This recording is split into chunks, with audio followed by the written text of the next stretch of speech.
I watched in disbelief as my 91-year-old grandmother Eleanor collapsed into her armchair, tears spilling down her cheeks while three security guards in tactical gear stood in her living room.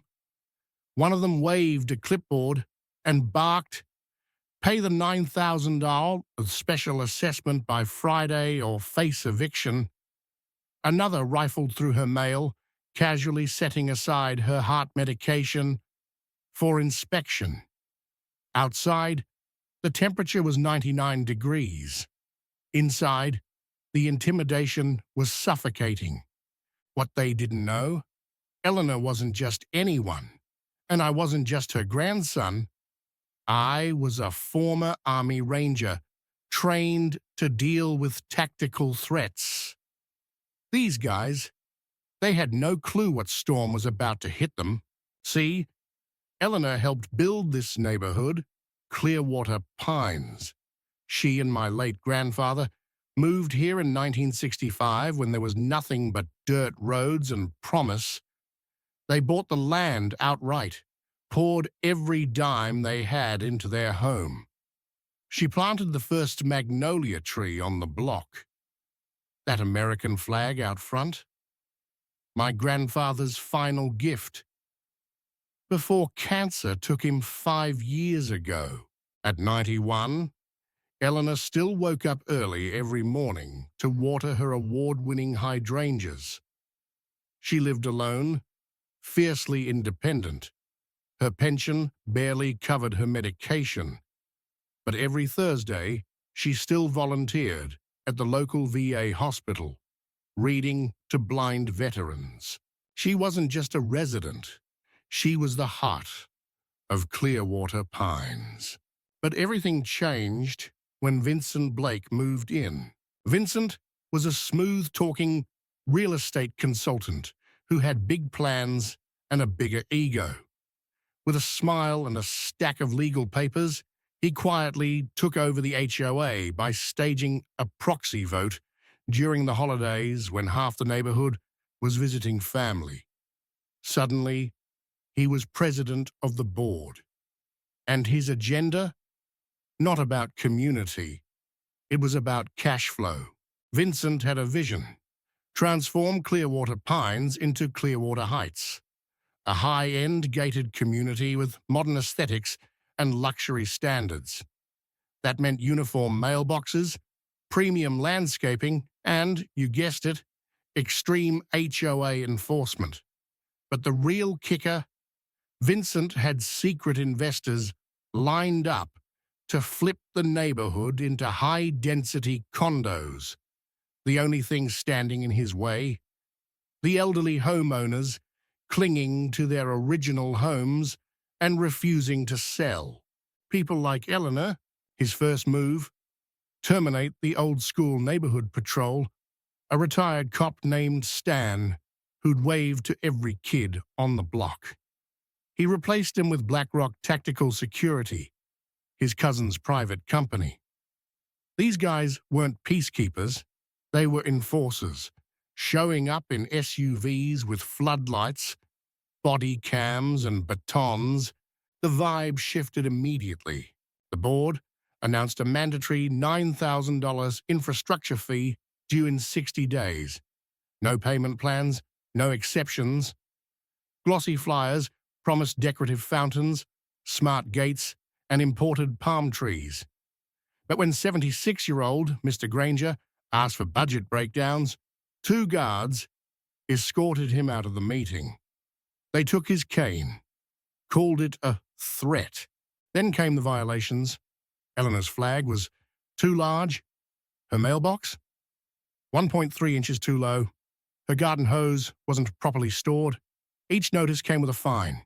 $150, then $300, then $500, and when she tried to fix one, 2 more citations showed up the next morning. It was like psychological warfare. Worse, they started surveilling her house. Neighbors reported seeing the same black SUV parked across the street for hours. When her friends came over for Bible study, they were hit with parking fines, even though they were in her driveway. Then they went too far. One morning, Eleanor tried to take her heart pills, but found the faucet reduced to a trickle. At first, she thought it was a plumbing issue, until the county told her that the HOA had installed a water flow restrictor illegally, based on a bylaw nobody had enforced in 40 years. That's when I got the call. I left everything and moved into Eleanor's guest room. She didn't want to burden me, so I told her I was just visiting for a few days. But inside, I was on a mission. I inspected the house and found something odd. A flower pot on the kitchen windowsill was slightly out of place. Hidden inside was a voice recorder, recording Eleanor's private conversations. And worse, it also captured the guards talking while she was out. We can get her to crack. She's on $500 a month meds. She'll miss the next HOA fee for sure. Phase 2 is pressure. Phase 3, legal foreclosure. She's on the transition list, prime corner lot for duplexes. They were targeting her, on purpose, like she was just a piece of real estate to be flipped. So I got to work. I restored her water supply. I installed hidden cameras. I rigged a fake medical alert system that actually pinged my phone if anything happened. Eleanor thought I was fixing her Wi-Fi. What I was really doing was building a case. 2 days later, they returned. 2 guards and a so-called compliance officer pounded on the door. I answered. Calm. Recording. When they accused Eleanor of tampering with HOA infrastructure, I handed them my phone, already connected to the county water commissioner. The official's voice rang out. No private organization has the authority to modify county utilities. What you've done is a criminal offense. They turned pale and left. But that wasn't the end. I traced the HOA funds and discovered that over $2.4 million in infrastructure fees had been collected, but not a single permit filed. No upgrades, no contractors, just a trail of money moving offshore. Turns out, Vincent had created a shell company, Clearwater Holdings, LLC, that was buying up homes at 40% below market rate after forcing elderly residents to sell. Even Eleanor's home had a secret lien placed on it. They were betting on her breaking. I gathered the other seniors. We met in secret at a local VFW hall outside HOA jurisdiction. 34 residents showed up. Stories spilled out. Medication blocked. Power shut off. Alert systems disconnected. One man's oxygen tank had been labeled visible trash. Another woman had her wheelchair ramp cited for unapproved modifications. This wasn't mismanagement. It was a strategy. We called ourselves the Clearwater Coalition. We set up watch teams, backup medical alert devices, daily check-ins. We filed official complaints. And we contacted the FBI's Elder Fraud Division. We were preparing for war. The board called an emergency meeting, mandatory for anyone with unpaid fees, their final move. But we flipped the script. Everyone showed up with legal representation, recording devices, witnesses, strategically placed neighbors asked questions about financial audits, permits, transparency. The board dodged and lied. Then, the door to Eleanor's home burst open. 3 guards, led by their captain, stormed in. No warrant, no knock. "We're doing a pre-meeting compliance inspection," he growled. Eleanor clutched her chest. That's when I stood up, calmly. "You're trespassing, and you're being filmed." He smirked. "You and what army?" I smiled. "Not an army, just the FBI." 3 unmarked SUVs pulled up outside. Federal agents stepped out. Simultaneously, neighbors appeared on their lawns, cell phones rolling, every angle covered. The guards froze. I handed over a folder: surveillance footage, recordings, bank statements, and a list of over 50 victims. That day, the HOA board and their hired thugs were arrested.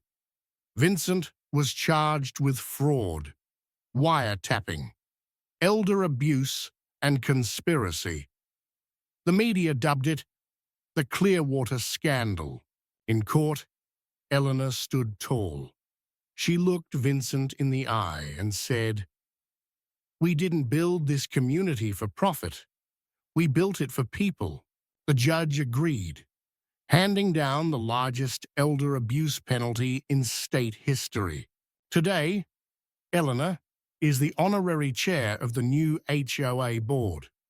They passed the Eleanor Act, which guarantees payment plans for seniors, bans surveillance without consent, and requires HOA security to be licensed and trained in elder sensitivity.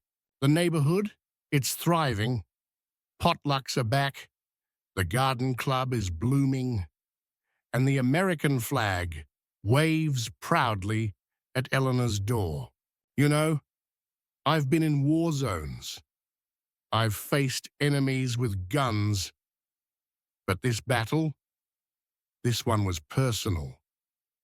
Because when you go after someone's grandma with a clipboard and a fake badge, you better be ready for what comes next. Now I want to hear from you. Have you ever had a run-in with a corrupt HOA? Or seen someone abuse power in your community? Drop your story in the comments. I'll be reading everyone. And if you believe communities should protect their elders, not exploit them, hit like, share this video, and don't forget to subscribe. Because together, we're stronger.